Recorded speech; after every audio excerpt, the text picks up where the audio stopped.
दुनिया भर में अभी तक कोरोना महामारी खत्म नहीं हुई है, लेकिन इसी बीच मंकीपॉक्स वायरस ने भी कई देशों में दस्तक दे दी। यह वायरस अब तक 20 देशों में फैल चुका है। केवल 2 सप्ताह में इस वायरस के संक्रमितों की संख्या 100 के आंकड़े को पार कर चुकी है। इसी बीच विश्व स्वास्थ्य संगठन का कहना है कि इस वायरस का किसी देश में किसी एक संक्रमित का मिलना भी आउटब्रेक माना जाएगा।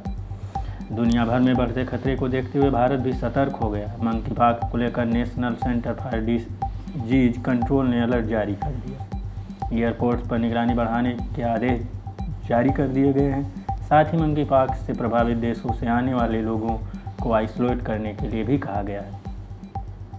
वैज्ञानिकों के मुताबिक इस वायरस के 2 वेरिएंट हैं। एक मध्य अफ्रीका में पाए जाने वाला वेरिएंट है और दूसरा पश्चिम अफ्रीका में पाया जाने वाला वेरिएंट है। दोनों वेरिएंट के लक्षणों में थोड़ा बहुत ही अंतर है। हालांकि यह कोई नया वायरस नहीं है। मंकीपॉक्स का वायरस सबसे पहले 1958 में एक बंदर में पाया गया था। इसके कई सालों बाद यह वायरस बंदरों से इंसान में फैला था और 1970 में पहले व्यक्ति में मंकीपॉक्स की पुष्टि हुई थी। विशेषज्ञों के मुताबिक मंकीपॉक्स का वायरस स्मॉलपॉक्स परिवार का ही है। इसके कुछ लक्षण स्मॉलपॉक्स से मिलते हैं। शुरुआत में यह एक फ्लू की तरह ही होता है और बाद में अन्य लक्षण नज़र आते हैं। चूँकि कई सालों बाद फिर से दुनिया भर में मंकीपॉक्स खतरा बढ़ रहा है और यह वायरस 15 दिन के भीतर ही करीब 20 देशों में फैल गया है। ऐसे में इस बात की आशंका है कि वायरस तेज़ी से और भी देशों में फैल सकता है। ऐसे में क्या भारत को मंकीपॉक्स का खतरा होगा, जिसको लेकर महामारी विशेषज्ञ डॉक्टर अंशुमान कुमार का कहना है कि जिस प्रकार स्मॉलपॉक्स, चिकनपॉक्स और काउपॉक्स वायरस होते हैं, उसी तरह मंकीपॉक्स भी एक ऐसा ही वायरस है। ये बंदरों से इंसान में फैला था। इसका संक्रमण एक व्यक्ति से दूसरे व्यक्ति में भी हो सकता है। हालांकि इसमें घबराने की कोई बात नहीं है, क्योंकि यह कोई नया वायरस नहीं है। पहले भी इसके कई मामले सामने आ चुके हैं और उस दौरान इससे ज़्यादा खतरा भी नहीं हुआ था।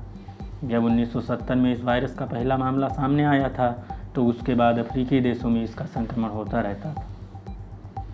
तब भी इसका कोई घातक असर नहीं देखा गया था। ये वायरस कई बार फैल चुका है और कुछ छोटे छोटे इलाकों में ही इसका असर देखा गया है। कोरोना महामारी के बाद अब सर्विलांस सिस्टम और भी आधुनिक हो गए हैं। इससे किसी भी वायरस के संक्रमित का आसानी से पता चल जाता है। इसलिए भारत में पैनिक होने की ज़रूरत नहीं है। आपको बता दें, ये वायरस जानलेवा नहीं है और ना ही यह कोरोना की तरह तेज़ी से फैलता है। इसके फैलने के लिए त्वचा से त्वचा का संपर्क होना बहुत ज़रूरी है। यह हवा के जरिए या सांस के जरिए नहीं फैलता है। इससे पहले जब भी इस वायरस के मामले आए थे, तो उस समय में मरीज इससे आसानी से रिकवर हो गए थे। मंकीपॉक्स का वायरस इंसान के शरीर में ज़्यादा समय तक नहीं रहता है। इसके लक्षण भी हल्के ही होते हैं। ये 7 से 10 दिन ही बॉडी में रह सकता है। जिस प्रकार का असर चिकनपॉक्स या स्मॉलपॉक्स का होता है, लगभग उसी प्रकार का मंकीपॉक्स में भी होता है। इससे मौतों के मामले भी रिपोर्ट नहीं किए गए हैं। इसलिए वह ज़रूरी है कि जिन इलाकों में इस वायरस का संक्रमण हो रहा है, वहां से आने वाले यात्रियों को क्वारंटाइन में रखा जाए। जिन लोगों को तेज़ बुखार है और मंकीपॉक्स के लक्षण दिख रहे हैं, उन्हें भी खास निगरानी में रखना होगा। एयरपोर्ट और बंदरगाह पर जांच बढ़ानी होगी। साथ ही तेज़ बुखार और वायरल के लक्षणों वाले मरीज इस समय पर पहचान करनी होगी। जो मरीज थोड़ा भी संदिग्ध लगे, उसे एयरपोर्ट पर ही आइसोलेट करना होगा। अगर अस्पतालों में कोई ऐसा मरीज आ रहा है जिसने हाल ही में किसी जंगलों का दौरा किया और उसे तेज़ बुखार है, तो ऐसे मरीजों के सैंपलों की जांच भी करनी होगी। बहरहाल विशेषज्ञों का कहना है कि भारत में इस प्रकार के वायरस से कोई खतरा होने की आशंका नहीं है। कुछ वैक्सीन उपलब्ध हैं जिनसे इसका उपचार हो सकता है। एयरपोर्ट पर सख्त निगरानी और समय पर संक्रमितों की पहचान से वायरस को कंट्रोल किया जा सकता है।